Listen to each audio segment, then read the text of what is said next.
Rongo ikaze kuri Talk Sport, ubuzima nkomeza kwifuriza byiza cyane rero abari hanze y'u Rwanda, bari mu Rwanda ndetse namwe kabisa mbashimire cyane, muze gukora subscribe, namwe mukora share, muri agaciro ni make rero mukurana Rutsiro abakinnyi ngiye kubanzamo kimari vuga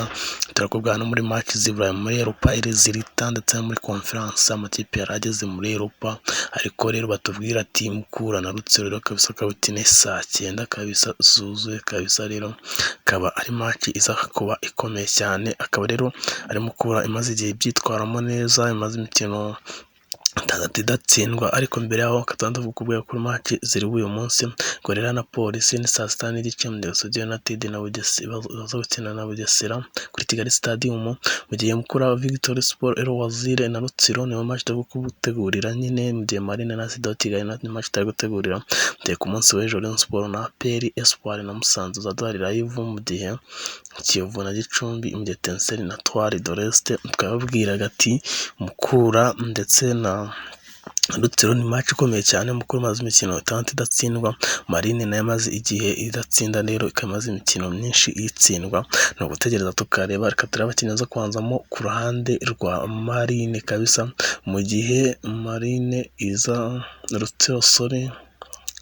Rutsiro iraza kuba ibanzamo Dolphe Chomba Musikira Emilie Kwizera kuna kwita Kansero Olivier Bwira Bandu Eric Hatandimana Matiki Jean Claude Timana Jean Claude Mugiraneza Hamza Nkubito Abdul Karim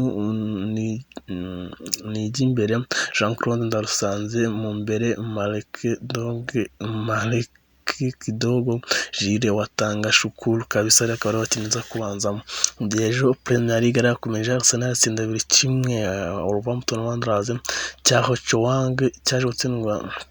na Wolverhampton kibanje contact mu gihe gice cya 0 Nikora ndetse na Bukayo Saka baje gutsinda igitego bya Arsenal, ariko Barcelona yaje gutsinda 2-4 na Poli kabisa bikomeye cyane. Jodi Alba ku mutaha munane Barca byari bagije gusa 13 Frank de Jong mu gihe Lorenzo Insigne ku munota wa 23 gutsinda cya mbere, mu gihe Gerard Piqué gutsinda cya 3 cyane ibitego 3 ubibana bya Barca, mu gihe rero Aubameyang yaje gutsinda igitego cya 4 kabisa, mu gihe Dortmund yaje gukubitwa rero kabisa zakabwana, rero zaza kunganya 0-0 itinasezerwe kuri aggregate ibitego 6-4 Rangers birikomereje, James Terevena yaje gutsinda kuri penalty kabisa, mu gihe tubitije resultat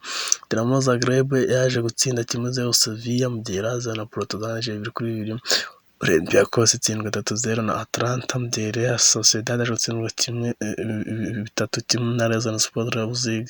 na Police bakubwiye ko yaje gutsindwa 4-2 na Barca, mu gihe Rangers yaje 2-2 na Dortmund inataha, Real Betis na Zenit St Petersburg zingana 0-0, mu gihe muri conference ya Europa League rero bishaka mu majonjora Barode Cream yaje gutsinda 2-0 Celtic, Maccabi Tel Aviv na PSV Eindhoven, Partizan Belgrade iza gutsinda 2-1 Sparta Praga, mu gihe Marseille yatsinze 3-0 Karabag, mu gihe Leicester City yatsinze 3-1 Rangers, Pauka itsinda 2-1 Midtjylland kabisa, niko byari byifashe. Mu gihe none Premier League za kuba Southampton Norwich, Levante na Elche, mu gihe Arsenal na Udinese, mu gihe Genoa na Inter iza gukina ku isaha ine kabisa, rero zari akaba ari shampiyona zibura twikomereza muri Ligue 1 Montpellier azakina na Rennes, mu gihe shampiyona ya Hollande RKS Waalwijk na FC Twente azakina saa 3 ndabashimira cyane ukunze kugira byiza. Ciao, Salavista, muze kuri subscribe, share na comment.